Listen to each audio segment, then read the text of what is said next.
ಯಾಕಂದರೆ ಲೆಕ್ಕ ಲೆಕ್ಕ ಮೀರಿ ಬಂದಾಗ ಅದು ನಿಯಂತ್ರಣ ಮಾಡೋದು ಪೊಲೀಸರು ಕೂಡ ಕಷ್ಟದ ಕೆಲಸ ಅಥವಾ ಯಾವುದೇ ಸಮಸ್ಯೆ. ಯಾಕಂದರೆ ಇವ್ರು ಇಷ್ಟೇ ಬರ್ತಾರಂತ ಸಂಖ್ಯೆ ಇರೋಲ್ಲ, ಭಾಳ ಉತ್ಸಾಹದಲ್ಲಿ ಜನ ಬಂದುಬಿಟ್ಟಿದ್ದಾರೆ ಅವ್ರು ನೋಡಲಿಕ್ಕೆ, ಸನ್ಮಾನ ಮಾಡಲಿಕ್ಕೆ. ಸೊ ಈಗ ಇನ್ನು ಏನು ಅಷ್ಟೇ ಮುಂದೆ ಆಗದಂಗೆ ಪ್ರಿಕಾಷನ್ ತೊಗೋಬೇಕು ಸರ್ಕಾರಗಳು. ನಾವು ಅದು ಬಿಟ್ಟರೆ ಬೇರೆ ಏನಿಲ್ಲ. ಈಗ ಮ್ಯಾನೇಜ್ಮೆಂಟು ಸರಿಯಾಗಿ ನೋಡಿಲ್ಲ, ಸರ್ಕಾರನೂ ಸರಿಯಾಗಿ ಮ್ಯಾನೇಜ್ಮೆಂಟ್ ಮಾಡಿಲ್ಲ ಅನ್ನೋದು ಅದೇ ಎಲ್ಲ ಮುಂಜಾಗ್ರತೆ. ಇವ್ರಿಗೆ ಇಷ್ಟೇ ಬರ್ತಾರದ ಸಂಖ್ಯೆ ಅಸೆಸ್ ಮಾಡಲಿಕ್ಕೆ ಆಗಿಲ್ಲ. ಸೊ ಇಂಥ ಘಟನೆ ಆಗಿದ್ದಾರೆ. ಇನ್ನು ಮುಂದೆ ಆಗದಂಗೆ ಅಸೋಸಿಯೇಷನ್ ಅವ್ರು ನೋಡಬೇಕು, ಪೊಲೀಸ್ ಇಲಾಖೆ ಕೂಡ ನೋಡಬೇಕು, ನಮ್ಮ ಸರ್ಕಾರ ಕೂಡ ಅದ್ರ ಬಗ್ಗೆ. ಹೋಮ್ ಮಿನಿಸ್ಟರ್ ಹೇಳಿದ್ರು ಸರ್, ಪರೇಡ್ ಮಾಡಬೇಡ್ರಿ ಅಂತ ಹೇಳಿ, ಜನ ಬರ್ತಾರೆ ಮಾಡಬೇಡಿ ಅಂತ ಹೇಳಿ ಹೋಮ್ ಮಿನಿಸ್ಟರ್ ಕೂಡ ಹೇಳಿದ್ದಾರೆ. ಆದರೂ ಕೂಡ ಅಭಿಮಾನಿಗಳು ತಮ್ಮ ಅತಿರೇಕಕ್ಕೆ ಹೋಗಿ ಮಾಡಿದ್ದಾರೆ. ಎಲ್ಲ ಕಡೆ ಹಂಗೆ ಭಾರಿ ಉತ್ಸಾಹದಲ್ಲಿ ಅವ್ರು ಈ ಥರ ಮಾಡಿದ್ದಾರೆ. ಸರಿ, ಇಳಕಲ್ ಜಲಾಶಯದ ನೀರು ಧಾರವಾಡಕ್ಕೆ ಒಯ್ಯುವಂಥ ವಿಚಾರ ಇದೆ. ಅದು ಭಾಳಷ್ಟು ಇದು ಆಗ್ತಾ ಇದೆ. ಬೆಳಗಾವಿ ಜಿಲ್ಲೆಯಲ್ಲಿ ಭಾಳಷ್ಟು ವಿರೋಧಕ್ಕೆ ಕಾರಣ ಆಗ್ತಾ ಇದೆ. ನಿಜವಾಗ್ಲೂ ತಾವು ಏನಾದರೂ ಅದನ್ನು ತೊಗೊಂಡ್ರೆ ಏನಾಗಿದೆ ಅಂತ ಹೇಳಿ. ಈಗ 11 ಅಥವಾ 12ಕ್ಕೂ ನೀರಾವರಿ ಇಲಾಖೆ ಮೀಟಿಂಗ್ ಕರಿತಾ ಇದ್ದೀವಿ. ಮೊನ್ನೆ ಹೇಳಿದ್ರಲ್ಲ ಅವ, ಈ KDPಯಲ್ಲಿ ಎಲ್ಲ ಮೀಟಿಂಗ್ ಕರೀಲಿಕ್ಕೆ ಆಗೋಲ್ಲ. ಈಗ 3 ಭಾಗ ಮಾಡಿದ್ದಾರೆ. ಈಗ CO ಒಂದು 10 ಇಲಾಖೆ ಮಾಡಬೇಕು, DC ಅವರು ಒಂದು 10 ಇಲಾಖೆ ಮಾಡಬೇಕು, ನಾವು 10 ಇಲಾಖೆ. 10 ಇಲಾಖೆಯಲ್ಲಿ ನೀರಾವರಿ PWD 11, 12 ಕರಿತೀವಿ. ಎಕ್ಸಾಕ್ಟ್ಲಿ ಅವ್ರು ಎಷ್ಟು ಒಯ್ತಿದ್ದಾರೆ, ಅದು ಏನು ಎಂತ ನಮಗೂ ಅದ್ರ ಬಗ್ಗೆ ಗೊತ್ತಿಲ್ಲ. ಆ ಸಭೆಯಲ್ಲಿ ಅವ್ರನ್ನ ಮಾಹಿತಿ ತೊಗೊಂಡು ಮುಂದಿನ ಕ್ರಮ. ಸರ್, ಈಗ ಇಳಕಲ್ ಜಲಾಶಯಕ್ಕೆ ನೀರು ಹೋಗ್ತಾ ಇದೆ, ಅದಕ್ಕೆ ತಾವು ಯಾವುದೇ ರೀತಿಯಾದಂಥ ಅನುಮತಿ ಕೊಟ್ಟಿಲ್ಲ, ನನಗೆ ಮಾಹಿತಿನೂ ಇಲ್ಲ ಅಂತ ಹೇಳಿ ಭೀಮಪ್ಪ ಗಡಾದವರು ಒಂದು ಆರೋಪ ಮಾಡಿದ್ದಾರೆ. 1/5/2025 ಸಭೆ ಆಗಿದೆ, ತಮ್ಮ ಅಧ್ಯಕ್ಷತೆಯಲ್ಲಿ ಸಭೆ ಆಗಿದೆ, ತಾವೇ ಅನುಮತಿ ಕೊಟ್ಟಿದ್ದೀರಿ ಅಂತ ಹೇಳಿ. ಅಂದ್ರೆ ಆ ಪ್ರಸ್ತಾವನೆ ಏನು ಹೋಗೈತಲ್ಲ ಸರ್ ಸರ್ಕಾರಕ್ಕೆ, ಲೆಟರ್ ಹೋಗಿದಲ್ಲ, ಅದರೊಳಗೆ ತಾವು ನಿಮ್ಮ ಅಧ್ಯಕ್ಷತೆಯಲ್ಲಿ ಇಷ್ಟು ಕೊಡಲಿಕ್ಕೆ ಅನುಮತಿಯನ್ನು ನೀಡಲಾಗಿದೆ ಅಂತ ಹೇಳಿ ಅದರೊಳಗೆ ಉಲ್ಲೇಖ. ನನಗೆ ಅದ್ರ ಬಗ್ಗೆ ಮಾಹಿತಿ ಇಲ್ಲ. ತೆಗೆದು ಅದಕ್ಕೆ ಈಗ ಮೀಟಿಂಗ್ ಕರೆದಿಲ್ಲ. ನಾ ಈ ಸೋಮವಾರ ಅಥವಾ ಮಂಗಳವಾರ ಇಲಾಖೆ ಕರೆಸ್ತೀವಿ. ಸೊ ಅದ್ರ ಬಗ್ಗೆ ವಿಶೇಷವಾಗಿ ಚರ್ಚೆ ಮಾಡ್ತೀವಿ. ಯಾಕಂದ್ರೆ ಅದಕ್ಕೆ ಒಂದು ಕಡಿವಾಣ ಹಾಕಬೇಕಾದ್ರೆ ಅದು ಎಲ್ಲಾದ್ರೆ ಅದು ಒಂದು ಕಡೆಯಿಂದ ಒಂಥರ ಹೇಳ್ತಾರೆ, ಇನ್ನೊಂದು ಕಡೆ ಒಂಥರ ಹೇಳ್ತಾರೆ. ನಿರ್ದಿಷ್ಟವಾಗಿ ಮಾಹಿತಿ ನಮ್ಮ ಕಣ್ಣು ಇಲ್ಲ. ಅದು ಅಧಿಕಾರಿಗಳು ಏನಾದರೂ ಮಿಸ್ಗೈಡ್ ಮಾಡಿ ಏನಾದರೂ ಪ್ರಸ್ತಾವನೆ ಕಳಿಸಿದ್ರೆ ಇಲ್ಲ, ಚೆಕ್ ಮಾಡೋಣ. ಅದ್ರ ಬಗ್ಗೆ ನೀವು ಹೇಳಿದ ಬಗ್ಗೆ ಚೆಕ್ ಮಾಡೋಣ. ಮೀಟಿಂಗ್ ಮಾಡ್ತೀವಿ. Okay sir, thank you.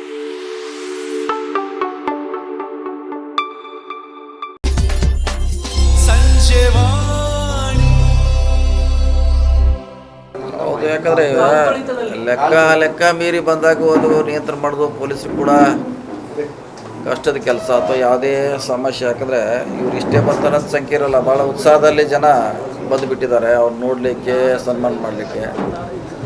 So ಈಗ ಇನ್ನು ಏನು ಅಷ್ಟೇ ಮುಂದೆ ಆಗದಂಗೆ ಪ್ರಿಕಾಷನ್ ತೊಗೋಬೇಕು ಸರ್ಕಾರಗಳು. ನಾವು ಅದು ಬಿಟ್ಟರೆ ಬೇರೆ ಏನಿಲ್ಲ. ಈಗ ಮ್ಯಾನೇಜ್ಮೆಂಟು ಸರಿಯಾಗಿ ನೋಡಿಲ್ಲ, ಸರ್ಕಾರನೂ ಸರಿಯಾಗಿ ಮ್ಯಾನೇಜ್ಮೆಂಟ್ ಮಾಡಿಲ್ಲ ಅನ್ನೋದು ಅದೇ ಎಲ್ಲ ಮುಂಜಾಗ್ರತೆ. ಇವ್ರಿಗೆ ಇಷ್ಟೇ ಬರ್ತಾರದ ಸಂಖ್ಯೆ ಅಸೆಸ್ ಮಾಡಲಿಕ್ಕೆ ಆಗಿಲ್ಲ. ಸೊ ಇಂಥ ಘಟನೆ ಆಗಿದ್ದಾರೆ. ಇನ್ನು ಮುಂದೆ ಆಗದಂಗೆ ಅಸೋಸಿಯೇಷನ್ ಅವ್ರು ನೋಡಬೇಕು, ಪೊಲೀಸ್ ಇಲಾಖೆ ಕೂಡ ನೋಡಬೇಕು, ನಮ್ಮ ಸರ್ಕಾರ ಕೂಡ ಅದ್ರ ಬಗ್ಗೆ. ಹೋಮ್ ಮಿನಿಸ್ಟರ್ ಹೇಳಿದ್ರು ಸರ್, ಪರೇಡ್ ಮಾಡಬೇಡ್ರಿ ಅಂತ ಹೇಳಿ, ಜನ ಬರ್ತಾರೆ ಮಾಡಬೇಡಿ ಅಂತ ಹೇಳಿ ಹೋಮ್ ಮಿನಿಸ್ಟರ್ ಕೂಡ ಹೇಳಿದ್ದಾರೆ. ಆದರೂ ಕೂಡ ಅಭಿಮಾನಿಗಳು ತಮ್ಮ ಅತಿರೇಕಕ್ಕೆ ಹೋಗಿ ಮಾಡಿದ್ದಾರೆ. ಎಲ್ಲ ಕಡೆ ಹಂಗೆ ಭಾರಿ ಉತ್ಸಾಹದಲ್ಲಿ ಅವ್ರು ಈ ಥರ ಮಾಡಿದ್ದಾರೆ.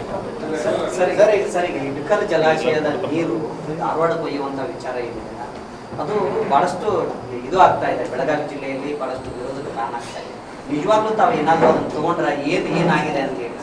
ಈಗ 11 ಅಥವಾ 12ಕ್ಕೂ ನೀರಾವರಿ ಇಲಾಖೆ ಮೀಟಿಂಗ್ ಕರಿತಾ ಇದ್ದೀವಿ. ಮೊನ್ನೆ ಹೇಳಿದ್ರಲ್ಲ ಅವ, ಈ KDPಯಲ್ಲಿ ಎಲ್ಲ ಮೀಟಿಂಗ್ ಕರೀಲಿಕ್ಕೆ ಆಗೋಲ್ಲ. ಈಗ 3 ಭಾಗ ಮಾಡಿದ್ದಾರೆ. ಈಗ CO ಒಂದು 10 ಇಲಾಖೆ ಮಾಡಬೇಕು, DC ಅವರು ಒಂದು 10 ಇಲಾಖೆ ಮಾಡಬೇಕು, ನಾವು 10 ಇಲಾಖೆ. 10 ಇಲಾಖೆಯಲ್ಲಿ ನೀರಾವರಿ PWD 11, 12 ಕರಿತೀವಿ. ಎಕ್ಸಾಕ್ಟ್ಲಿ ಅವ್ರು ಎಷ್ಟು ಒಯ್ತಿದ್ದಾರೆ, ಅದು ಏನು ಎಂತ ನಮಗೂ ಅದ್ರ ಬಗ್ಗೆ ಗೊತ್ತಿಲ್ಲ. ಆ ಸಭೆಯಲ್ಲಿ ಅವ್ರನ್ನ ಮಾಹಿತಿ ತೊಗೊಂಡು ಮುಂದಿನ ಕ್ರಮ. ಸರ್, ಈಗ ಇಳಕಲ್ ಜಲಾಶಯಕ್ಕೆ ನೀರು ಹೋಗ್ತಾ ಇದೆ, ಅದಕ್ಕೆ ತಾವು ಯಾವುದೇ ರೀತಿಯಾದಂಥ ಅನುಮತಿ ಕೊಟ್ಟಿಲ್ಲ, ನನಗೆ ಮಾಹಿತಿನೂ ಇಲ್ಲ ಅಂತ ಹೇಳಿ ಭೀಮಪ್ಪ ಗಡಾದವರು ಒಂದು ಆರೋಪ ಮಾಡಿದ್ದಾರೆ. 1/5/2025 ಸಭೆ ಆಗಿದೆ, ತಮ್ಮ ಅಧ್ಯಕ್ಷತೆಯಲ್ಲಿ ಸಭೆ ಆಗಿದೆ, ತಾವೇ ಅನುಮತಿ ಕೊಟ್ಟಿದ್ದೀರಿ ಅಂತ ಹೇಳಿ. ಅಂದ್ರೆ ಆ ಪ್ರಸ್ತಾವನೆ ಏನು ಹೋಗೈತಲ್ಲ ಸರ್ ಸರ್ಕಾರಕ್ಕೆ, ಲೆಟರ್ ಹೋಗಿದಲ್ಲ, ಅದರೊಳಗೆ ತಾವು ನಿಮ್ಮ ಅಧ್ಯಕ್ಷತೆಯಲ್ಲಿ ಇಷ್ಟು ಕೊಡಲಿಕ್ಕೆ ಅನುಮತಿಯನ್ನು ನೀಡಲಾಗಿದೆ ಅಂತ ಹೇಳಿ ಅದರೊಳಗೆ ಉಲ್ಲೇಖ. ನನಗೆ ಅದ್ರ ಬಗ್ಗೆ ಮಾಹಿತಿ ಇಲ್ಲ. ತೆಗೆದು ಅದಕ್ಕೆ ಈಗ ಮೀಟಿಂಗ್ ಕರೆದಿಲ್ಲ. ನಾ ಈ ಸೋಮವಾರ ಅಥವಾ ಮಂಗಳವಾರ ಇಲಾಖೆ ಕರೆಸ್ತೀವಿ. ಸೊ ಅದ್ರ ಬಗ್ಗೆ ವಿಶೇಷವಾಗಿ ಚರ್ಚೆ ಮಾಡ್ತೀವಿ. ಯಾಕಂದ್ರೆ ಅದಕ್ಕೆ ಒಂದು ಕಡಿವಾಣ ಹಾಕ್ಬೇಕಾದ್ರೆ ಅದು ಎಲ್ಲಾದ್ರೂ ಅದು ಒಂದು ಕಡೆಯಿಂದ ಒಂಥರ ಹೇಳ್ತಾರೆ, ಇನ್ನೊಂದು ಕಡೆ ಒಂಥರ ಹೇಳ್ತಾರೆ. ನಿರ್ದಿಷ್ಟವಾಗಿ ಮಾಹಿತಿ ನಮ್ಮ ಕಣ್ಣು ಇಲ್ಲ ಅದು. ಅಧಿಕಾರಿಗಳು ಏನಾದರೂ ಮಿಸ್ಗೈಡ್ ಮಾಡಿ ಏನಾದ್ರು ಪ್ರಸ್ತಾವನೆ ಕಳಿಸಿದ್ರೆ ಇಲ್ಲ, ಚೆಕ್ ಮಾಡೋಣ ಅದ್ರ ಬಗ್ಗೆ, ನೀವು ಹೇಳಿದ ಬಗ್ಗೆ ಚೆಕ್ ಮಾಡೋಣ. ಮೀಟಿಂಗ್ ಮಾಡ್ತೀವಿ. Okay sir.